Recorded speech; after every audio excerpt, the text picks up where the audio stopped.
presenting by Deep Music। नमस्कार दोस्तों, नए नए छत्तीसगढ़ी गाने सुनने और देखने के लिए हमारे दीप म्यूजिक चैनल को अभी सब्सक्राइब करें और बेल आइकॉन के बटन को क्लिक करें। गोंदा फूल केरा बारी तैहा देखे बाबे वो केरा बारी हेड़ बड़े दूर मोला लेगे बाबेगा।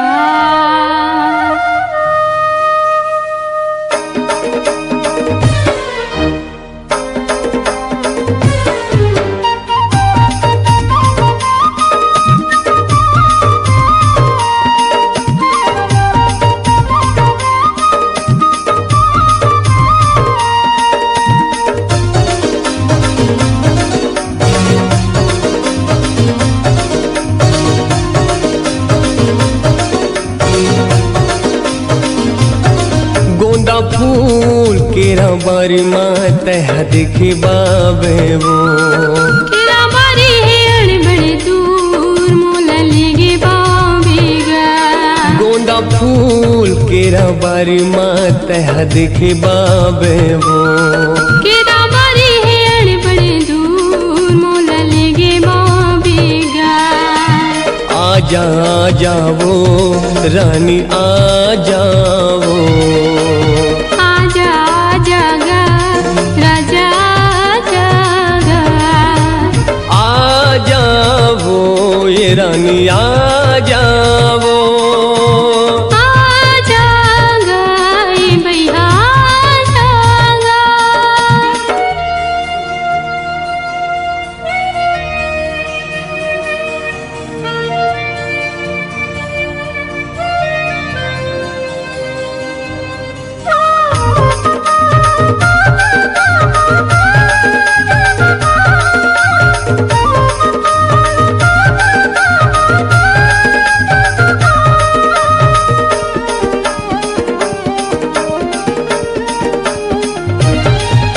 ये मौसम बड़ सुघर हावे यहाँ लगत सुहाना।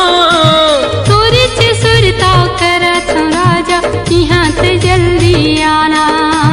तोरे से सुरता करत राजा यहाँ ते जल्दी आना।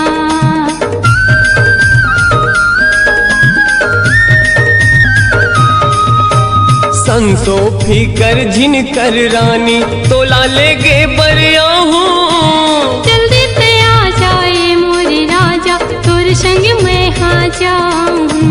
जल्दी ते आ जाए मोरे राजा तोर संग मैं हाँ जाऊँ। मोहनी फूल तोर चेहरा ला तैहा मोला दिखाबे वो रदा देखत हवा तो मोला झिन तरसाबेगा। आजा जाओ रानी आ जाओ आजा जागा राजा जागा। आ जाओ ये रानी आ जाओ जागा ये भैया जागा।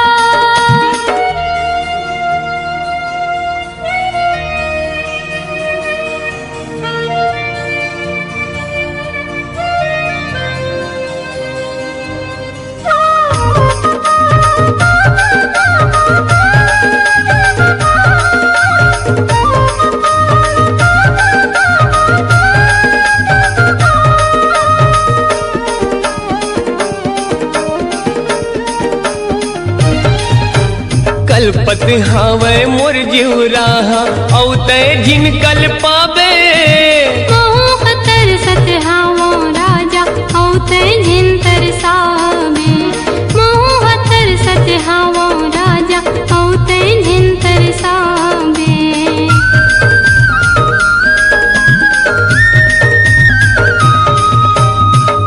यारी राखत रहूं कचार मतौला संग ले आऊं। पीरित के डोरी बांधल राजा बंधना पीरित के बंधाऊं।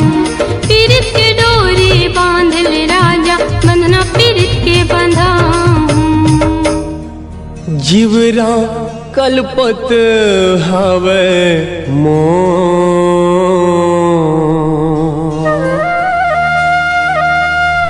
आओ झिन कल पावे वो।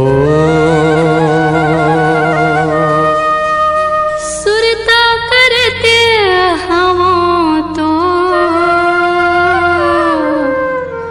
मोला झिन तरसा बेगा। आजा जावो रानी आ जावो। आजा आजा गा राजा आजा गा। आ जावो ए रानी आ जावो। आजा गा ए भैया आजा गा। गोंदा फूल केरा बारी मात देखे बाबे वो। तेरा बारी है अड़बड़े दूर मोला लेगे बाबेगा। गोंदा फूल केरा बारी मात देखे बाबे वो। तेरा बारी है अड़बड़े दूर मोला लेगे बाबेगा। आजा जावो रानी आ जावो। आजा आजा गा राजा आजा गा। आ जावो ए रानी आ जावो। आजा गा ए राजा आजा गा। आ जावो ए रानी आ जावो।